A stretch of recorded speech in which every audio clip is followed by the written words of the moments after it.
शक्तिशाली मर्द हालात से लड़ता है और कमजोर मर्द घर की औरतों से। कोई किसी को किसी गम से नहीं निकाल सकता। इंसान को हर चीज से खुद ही निकलना होता है। मसला हल हुआ कि नहीं,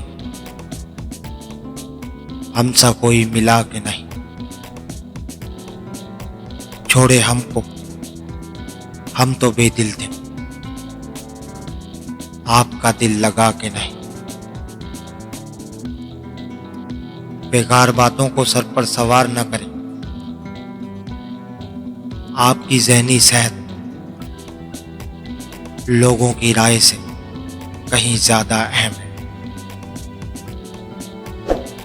बदल लेते हैं लोग बात करने का तरीका, जब इनको हमारी जरूरत नहीं रहती।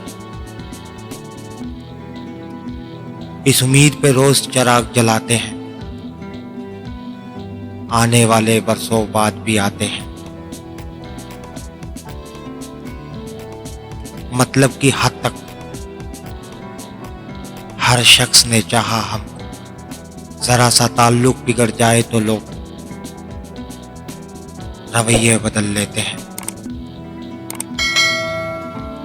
खूबसूरत था इस कदर के महसूस ना हुआ, कब कैसे कहां मेरा बचपन चला गया।